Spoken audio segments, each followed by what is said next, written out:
Assalamualaikum warahmatullahi wabarakatuh. Perkenalkan, nama saya Aldinil Haki dengan NIM 118190102. Di sini saya akan mempresentasikan rencana penelitian saya yang berjudul Pengendalian Persediaan Barang dengan Metode Analisis ABC pada PT XYZ. Pertama yang kita bahas adalah bab pendahuluan. Di sini ada alasan pemilihan topik. Topik yang saya pilih adalah sistem inventory. Inventory atau pergudangan merupakan bagian penting dalam suatu industri barang ataupun jasa. Oleh sebab itu, keberadaannya harus dikelola dengan baik. Dengan adanya pengelolaan sistem inventory, perusahaan dapat mengurangi biaya penyimpanan, biaya pesan, dan lain-lain. Hal ini tentunya akan meningkatkan profit perusahaan. Oleh sebab itu, topik ini sangat menarik untuk dipelajari lebih mendalam. Lalu kepentingan dan urgensi penelitian. Di sini ada penerapan metode ABC dalam pengelolaan persediaan, di mana metode ini dapat menjadi informasi untuk pertimbangan, pendukung, maupun sumbangan pemikiran yang akan digunakan oleh stakeholder. Dalam hal ini adalah pengambil keputusan, bisa jadi manajer atau direktur. Gunanya itu untuk meningkatkan pendapatan dan meminimalkan biaya penyimpanan. Lalu ada komponen penelitian. Di sini ada permasalahan. Di sini ada 3 masalah utama, yaitu kekurangan stok, overstock, dan sulit dalam mengelola barang yang berjumlah ratusan jenis. Lalu ada teori ilmiah. Teori yang digunakan dalam penelitian ini adalah metode analisis ABC. Kemudian ada variabel. Di sini ada variabel independen yang terdiri dari persediaan bahan baku dan variabel dependen yang terdiri dari biaya persediaan. Lalu ada data penelitian, di mana ada data perusahaan tentang sejarah, profil, struktur organisasi, tingkat persediaan, dan lain-lain. Kemudian ada buku-buku literatur dan jurnal dan juga penelitian terdahulu. Lalu alasan pemilihan tujuan penelitian. Nah, ini adalah latar belakang dari penelitian, di mana ada 3 masalah utama, yaitu kekurangan stok yang berdampak pada permintaan konsumen tidak terpenuhi. Lalu ada overstock yang berdampak pada biaya inventory yang meningkat. Dan yang ketiga adalah sulit dalam mengelola barang yang berjumlah ratusan jenis. Ini berdampak pada pengeluaran biaya yang tidak efisien. Maka dari itu disusunlah tujuan penelitian sebagai berikut. Yang pertama, mengetahui proses bisnis yang ada di PT XYZ pada bidang pengelolaan persediaan suku cadang atau spare part. Yang kedua, menentukan kebijakan pengelolaan persediaan suku cadang di PT XYZ menggunakan metode analisis ABC. Dan yang ketiga adalah menentukan ukuran lot pemesanan ekonomis, safety stock, reorder point, tingkat pelayanan, dan total ongkos persediaan untuk tiap item suku cadang di PT XYZ. Lalu ada batasan dan manfaat penelitian. Batasannya yang pertama adalah objek penelitian adalah PT XYZ yang bergerak pada bidang industri otomotif. Kemudian penelitian dilakukan pada bidang pengendalian persediaan barang pada PT XYZ. Sedangkan manfaat penelitiannya itu yang pertama bagi perguruan tinggi sebagai tambahan referensi khususnya mengenai perkembangan teknologi informasi dan industri. Sementara untuk perusahaan itu sebagai bahan masukan bagi perusahaan untuk menentukan kebijakan perusahaan di masa yang akan datang. Sedangkan bagi peneliti dapat memberikan wawasan dan pengalaman dalam meneliti tentang pengendalian persediaan suku cadang. Kita lanjut ke bab kajian pustaka. Di sini ada latar belakang objek penelitian. Objek penelitian adalah perusahaan otomotif, di mana perusahaan otomotif itu masih memerlukan inventory dalam proses bisnisnya. Dan di sana kadang terjadi kekurangan barang ataupun overstock. Dan juga di perusahaan otomotif itu jumlah jenis suku cadang itu berjumlah ratusan atau bahkan ribuan jenis. Lalu untuk itu memerlukan pengelolaan inventory yang baik. Ilmu atau teori yang terkait. Di sini ilmunya adalah sistem inventory, di mana inventory adalah ideal resource atau sumber daya yang menganggur yang keberadaannya menunggu proses lebih lanjut. Untuk terciptanya kelancaran pemenuhan kebutuhan, keberadaan inventory dalam suatu unit usaha perlu diatur sedemikian rupa, tetapi ongkos yang ditimbulkan diharapkan sekecil mungkin. Inventory dapat ditemui sedikitnya dalam 3 bentuk sesuai dengan keberadaannya dalam sistem manufaktur, yaitu bahan baku atau raw material, barang setengah jadi atau work in process, dan barang jadi atau finished good. Lalu teori yang terkait ini adalah teori atau analisis ABC, di mana diperkenalkan oleh H.F. Dickey tahun 1950-an. Analisis ini memfokuskan pengendalian persediaan yang bernilai tinggi daripada yang bernilai rendah.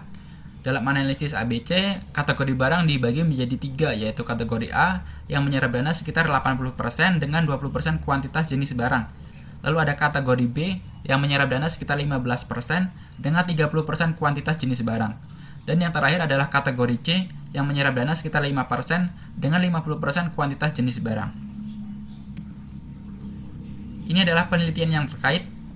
Ini ada penelitian pertama yang berjudul Analisis Pengendalian Persediaan Bahan Baku Kerupuk Mentah Potato dan Kentang Keriting menggunakan metode Economic Order Quantity atau EOQ, di mana jurnal ini ditulis oleh J. Nurul Effendi, Khairul Hidayat, dan Raden Farid dari program studi Teknologi Industri Pertanian, Fakultas Pertanian Universitas Trunojoyo Madura. Hasil penelitiannya adalah penggunaan metode EOQ pada pengendalian persediaan bahan baku potato dan kentang keriting di PT Surya Indah Food Multirasa dapat menekan biaya total persediaan sehingga biaya yang dikeluarkan oleh PT Surya Indah Food Multirasa menjadi lebih hemat. Penghematan bahan baku potato mulai tahun 2016 sampai 2018 ialah sebesar 46%, 48%, dan 49%. Sedangkan pada bahan baku kentang keriting ialah sebesar 60%, 61%, dan 63%. Dengan menggunakan metode EOQ dapat diketahui nilai persediaan pengaman atau safety stock dan titik pemesanan ulang atau reorder point, sehingga bahan baku potato dan keriting akan tersedia secara tepat dan tidak mengalami kekurangan persediaan.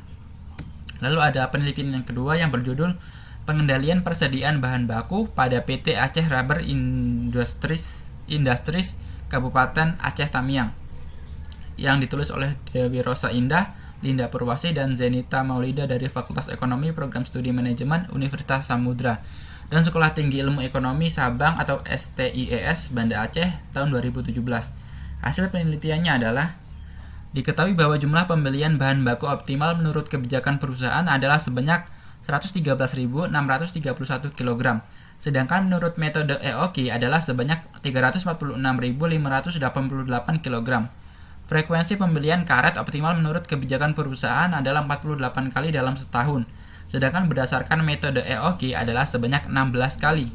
Total biaya persediaan menurut kebijakan perusahaan adalah sebesar Rp4.097.678, sedangkan menurut metode EOQ adalah sebesar Rp2.426.466, sehingga dengan menggunakan metode EOQ, perusahaan dapat menghemat biaya persediaan sebesar Rp1.671.212.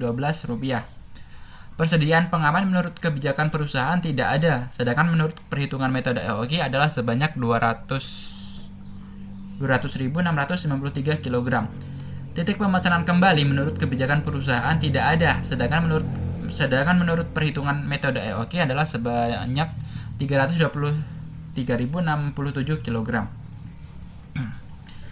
Lalu ada penelitian yang ketiga yang berjudul Analisis Pengendalian Persediaan Produk Citato, Studi Kasus PT Kembar Putra Makmur Denpasar, Bali, yang ditulis oleh Niputu Chandra Wikantari, I Ketut Satriawan, dan Iwayan Gede Sedana Yoga PS.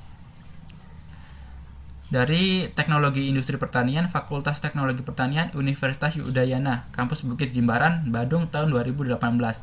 Bisa dilihat ini adalah hasil penelitian pada tabel 8 dengan penerapan metode Economic Order Quantity atau EOQ dalam pengendalian persediaan produk Citato di PT Kembar Putra Makmur. Perusahaan dapat menghindari kekurangan stok di gudang dan tidak terjadinya penundaan pesanan.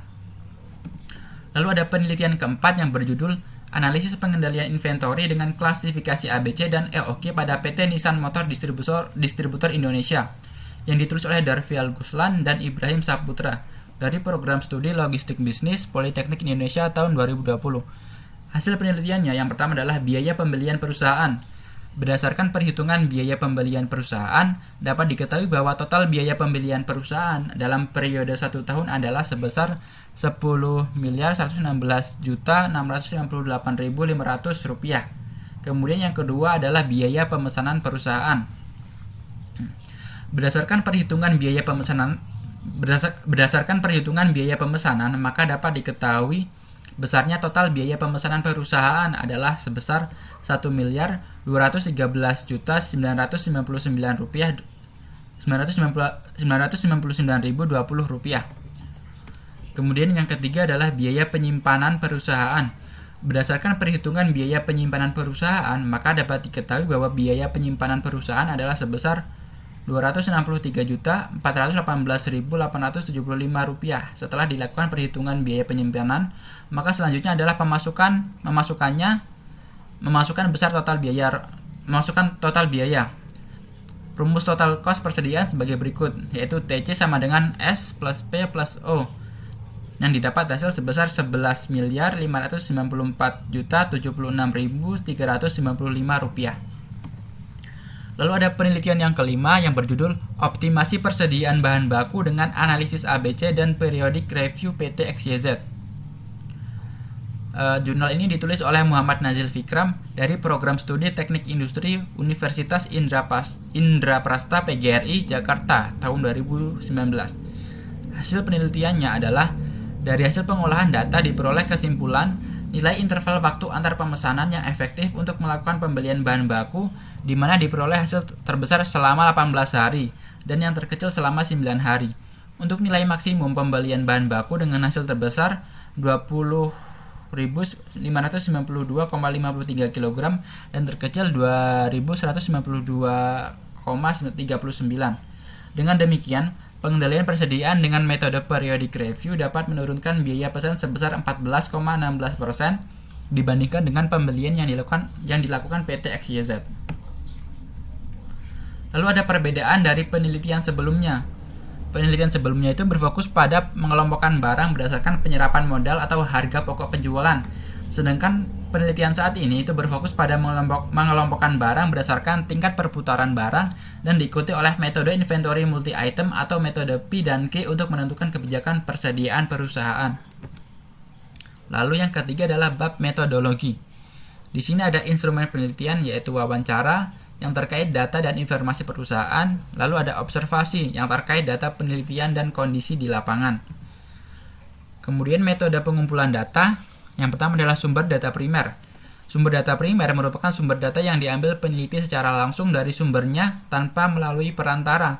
Pengambilan data dilakukan melalui wawancara maupun pengamatan langsung di lapangan.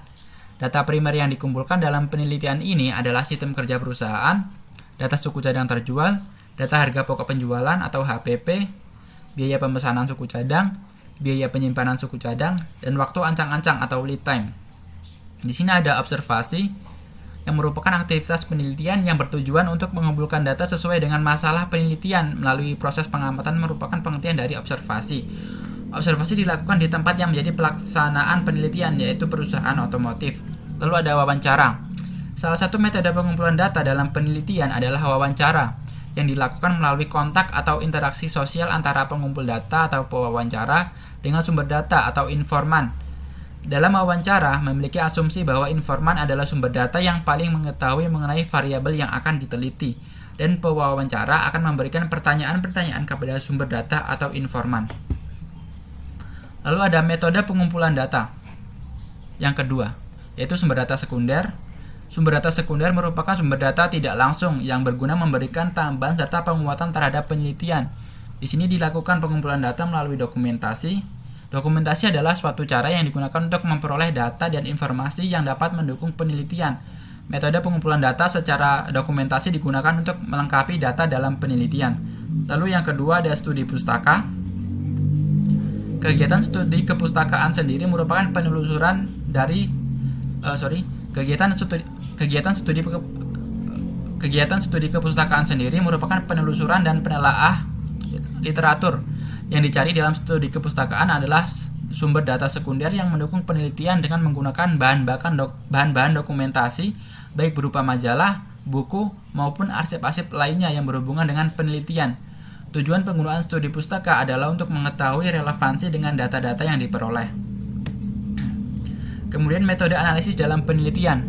Pada tahap ini, data yang diperoleh berdasarkan hasil pengamatan diolah sesuai dengan metode analisis data yang digunakan. Pengolahan data yang dilakukan adalah sebagai berikut. Yang pertama adalah hitung jumlah penyerapan dana per tahun untuk setiap jenis barang, yaitu jumlah pemakaian per tahun untuk setiap jenis barang DI dikali dengan harga satuan PI.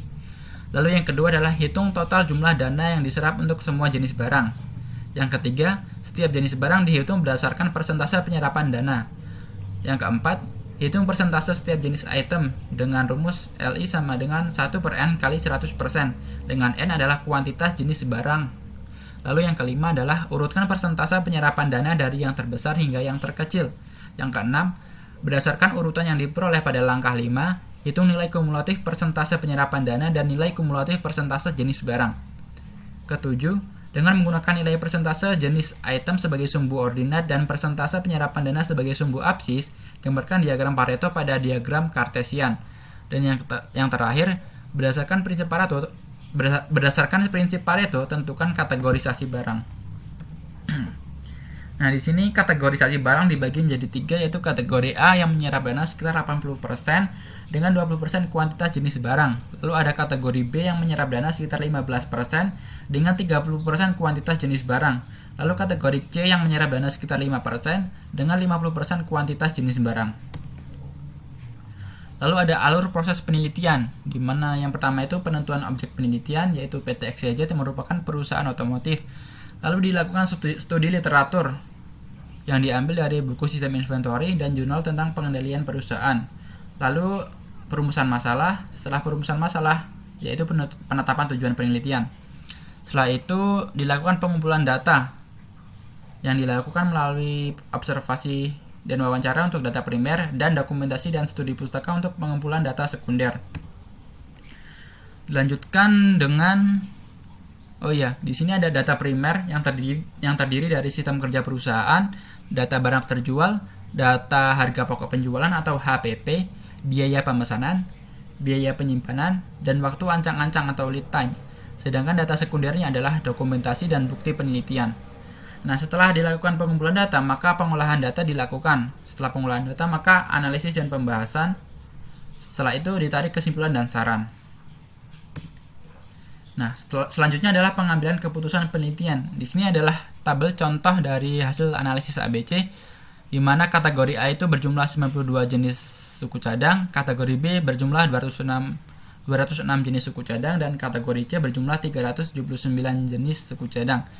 Nah, itu untuk suku cadang atau barang yang masuk dalam kategori A perlu lebih diperhatikan dalam pengelolaannya, lalu diikuti oleh kategori B dan kategori C. Itulah presentasi dari saya. Kurang dan lebihnya saya mohon maaf. Saya akhiri. Wassalamualaikum warahmatullahi wabarakatuh.